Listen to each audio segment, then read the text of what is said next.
कुछ समय पहले एक रसोइया और उसकी बेटी गरीब झोपड़ी में रहते थे। एक दिन उसकी बेटी ने अपने बाप से कहा, हमारी जिंदगी गरीबी और कंजूसी में बीती जा रही है।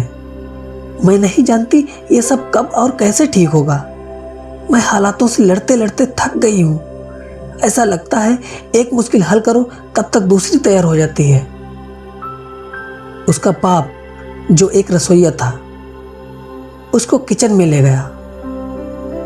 उसने 3 पतीलों में पानी भरा और उन्हें अलग अलग जलती हुई आग पर रख दिया। अब तीनों बर्तनों में पानी उबलना शुरू हो गया। उसने एक पतीले में आलू डाले, एक में अंडे और तीसरे में कॉफी के बीज डाल दिए। फिर उसने उन तीनों को उबलने के लिए छोड़ दिया।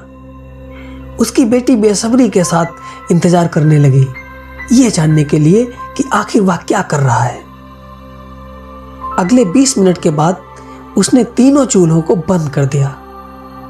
फिर उसने आलू निकालकर एक कटोरे में रख दिए, अंडे निकालकर दूसरे कटोरे में रख दिए और आखिर में कॉफी के बीज निकालकर उसका पानी एक कप में भर दिया।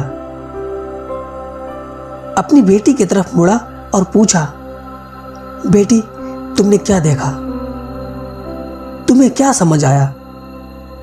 उसने कहा, आलू, अंडे और कॉफी के बीज। उसने कहा, ध्यान से देखो, आलू को छू कर देखो। उसने छू कर देखा, आलू बिल्कुल नरम पड़ चुके थे। फिर उसने एक अंडा उठाकर उसे तोड़ने को कहा। अंडे की शेल तोड़ने के बाद उसने देखा उबले हुए अंडे सख्त हो चुके थे, ठोस हो गए थे। आखिर में उसने अपनी बेटी से उस कप की एक सीप लेने को कहा जिसमें कॉफी के बीजों का पानी भरा था। उसने उसे पिया। उसका स्वाद बहुत अच्छा लगा। उसके होठों पर मुस्कुराहट दौड़ गई।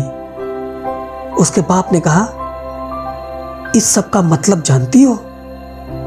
आलू, अंडे और कॉफी के बीज, तीनों ने एक ही मुश्किल का सामना किया।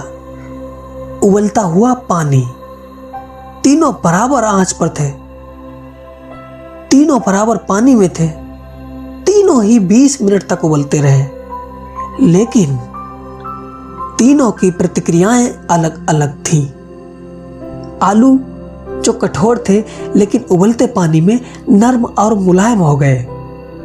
अंडे, जिनकी ऊपर की परत कठोर थी लेकिन अंदर द्रवित अवस्था में थे, लेकिन उबलने के बाद ठोस हो गए। इसी तरह कॉफी के बीज सबसे अलग थे। गर्म पानी ने जब उन पर अपना प्रभाव छोड़ा, उन्होंने पानी को ही बदल दिया। उन्होंने पानी को एक नया रूप दे दिया। तुम क्या बनना चाहोगे? जब मुश्किलें तुम्हारा दरवाजा खटखटाएंगी तो तुम किस तरह प्रतिक्रिया दोगी? आलू की तरह, अंडे की तरह, या फिर कॉफी के बीजों की तरह? तेज हवा कपड़े सुखाती भी है और उड़ा भी ले जाती है। निर्भर करता है आप तार पर कैसे कपड़े डालते हैं। हर एडवर्सिटी अपॉर्चुनिटी भी होती है। डिपेंड करता है आप उसे किस नजरिए से देखते हैं।